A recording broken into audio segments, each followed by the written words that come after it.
Everyone, हमारा आज का टॉपिक है expression for difference between two specific heat, यानी कि सीपी एंड सीबी में अंतर का व्यंजक। ठीक है, जिसे हम मेयर फार्मूला भी कहते हैं।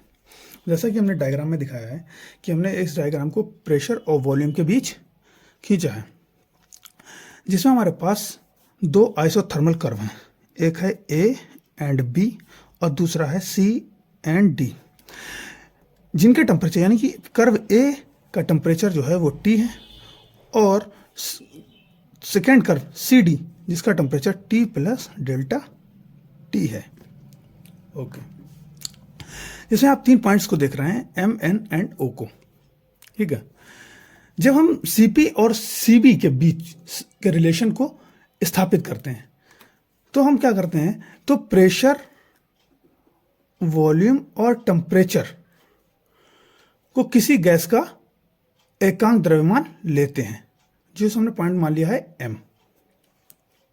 ओके, तो मान लेते हैं कि कांस्टेंट वॉल्यूम पर, इस कांस्टेंट वॉल्यूम पर, अब यहां पर वॉल्यूम जो है वो कांस्टेंट है, अगर हम ऊपर के लिए बढ़ेंगे तो कांस्टेंट वॉल्यूम है। कांस्टेंट वॉल्यूम पर जब किसी गैस को गर्म किया जाता है तो इसका टेम्परेचर कितना हो जाता है हमारे पास, डेल्टा T, और प्रेशर जो है वो P प्लस डेल्टा P हो जाता है। वॉल्यूम कांस्टेंट ही रहेगा। ओके, ये पॉइंट समझ में आ गया होगा आपको। आगे बढ़ते हैं, तब हमारे पास क्या होगा, तब इसकी प्रोसेस M2N में की ओर जाने पर उसकी गैस की इंटरनल एनर्जी में होने वाला चेंज। ठीक, तो थोड़ा सा पहले डिफिनेशन भी कर देते हैं थोड़ी शॉर्ट, तो लिख लेंगे, consider the specific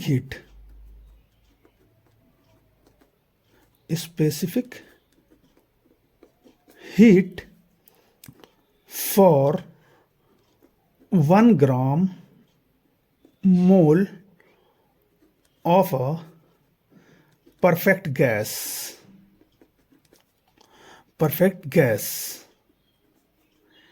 B, CP and CB, यानी कि परफेक्ट गैस को एक मोल के लिए specific heat CP and CB है। ठीक है, तो हमने अब आगे बढ़ते हैं, अब प्रोसेस M2N की ओर चलते हैं। तो क्या लिखेंगे कि जब प्रोसेस M2N की ओर हम में क्या हुआ कि जो गैस की इंटरनल एनर्जी में होने वाला चेंज क्या था, देन तब हमने वॉल्यूम को क्या रखा है, देन तब the change in internal energy in the process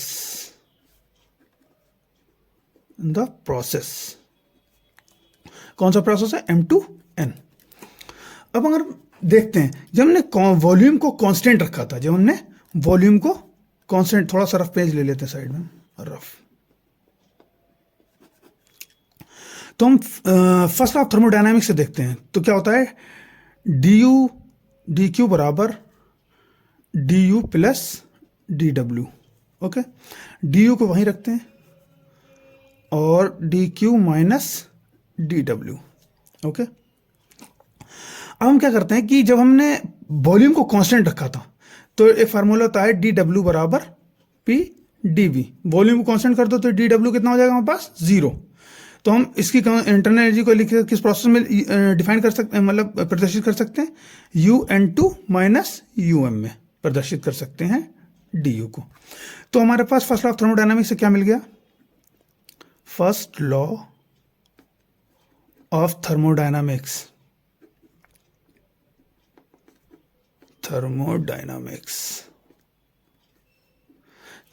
में क्या मिल जाएगा, उसकी इंटरनल एनर्जी में होने वाला change UN minus UM equals to work 0 हो गया, और इसकी स्पेसिफिक हीट dQ बराबर हो जाएगा CB, volume constant, CB into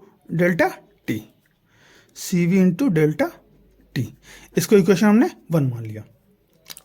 वैसे ही हम आगे बढ़ते हैं, फिर से ये वॉल्यूम, ये प्रेशर। अब आगे बढ़ते हैं, इसी प्रोसेस को हम प्रेशर को कांस्टेंट रखते हैं और वॉल्यूम को बढ़ाते हैं। Similarly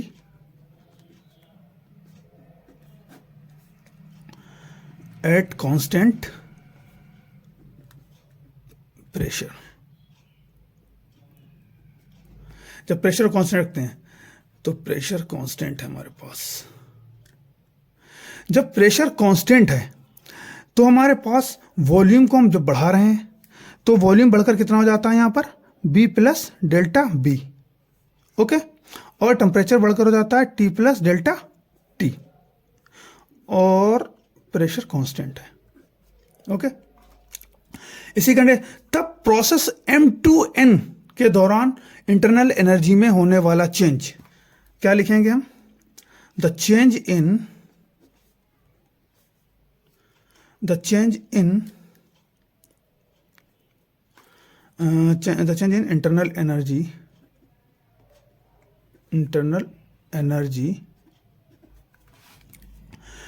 internal energy in the process कितना है? M2O। Okay, M2O। अब इसमें भी हम भाई फर्स्ट लॉ ऑफ थर्मोडायनामिक्स से निकालेंगे।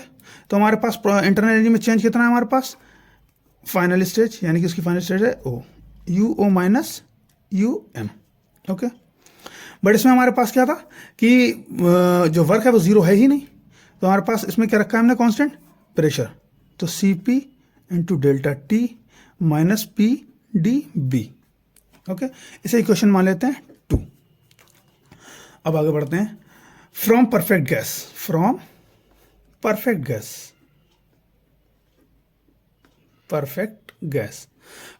को क्या करते हैं? क्या होती है? PV बराबर RT। प्रेशर रखेंगे वैसे ही, वॉल्यूम को डिफरेंशिएट कर देते हैं, B plus delta B equals to R constant है, टेम्परेचर को डिफरेंशिएट कर दें T plus delta T। Okay, दोनों की मल्टीप्लाई कर लेंगे, PV plus P delta B equals to RT plus R delta T। Okay, अब क्या करते हैं हम? जब हमने इन दोनों की मल्टीप्लाई कर ली थी, अब क्या होगा कि हमने जो इक्वेशन निकाली है PV plus P delta B equals to RT plus R delta T। RT की वैल्यू कहाँ से निकालेंगे? परफेक्ट गैस से निकाल लेंगे, PV इक्वल्स टू RT। तो RT की वैल्यू कितनी है हमारे पास? PV, तो हम इसकी यहाँ पर इसको रख सकते हैं, PV equals P plus PdV equals to RT की जहाँ पर रख देंगे PV रख लिया, plus R delta T। PV से PV को कैंसिल कर देंगे, कितना बचेगा? P delta V equals to R delta T। अब आगे बढ़ते हैं। इस इक्वेशन को हम, जो हमने पिछली इक्वेशन यानी कि जो M2N प्रोसेस में दिखाई थी इक्वेशन 2, उसमें पुट कर देते हैं। तो putting these value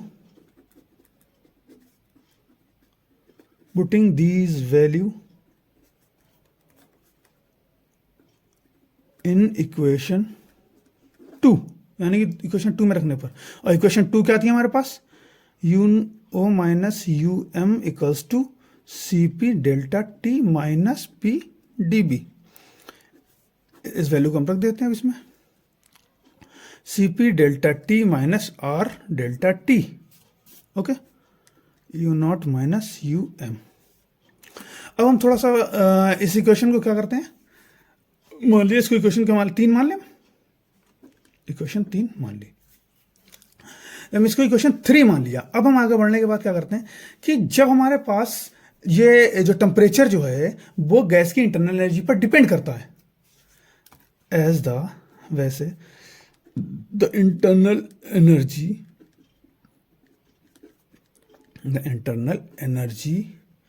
of a gas depends only upon the temperature,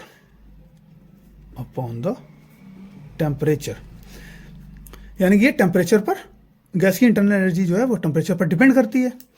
then तब क्या होगा कि the same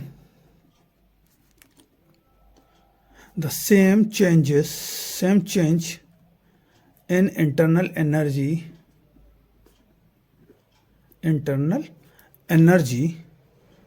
will take place in both process,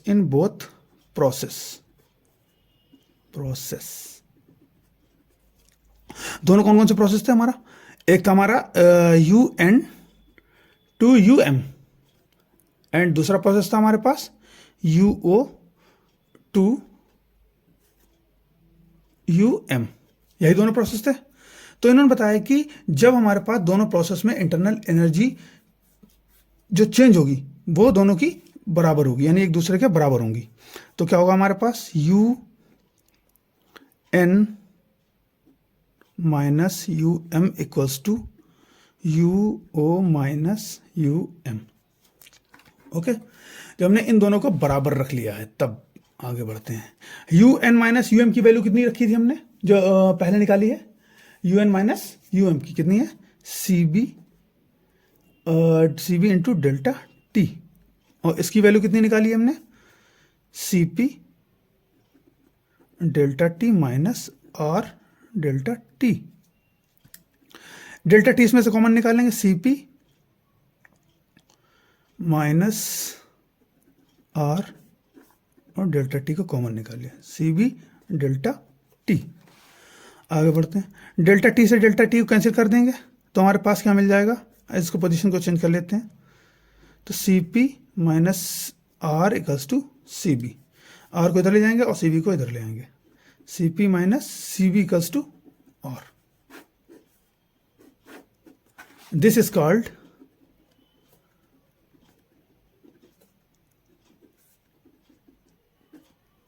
mayor formula. या हम ये कह सकते हैं कि CP एंड CB के बीच जो रिलेशन फाइंड करना था वो हमारा R के बराबर है, यानी गैस कांस्टेंट के बराबर है। Thank you. आई होप आप लोग के समझ में आ गया होगा।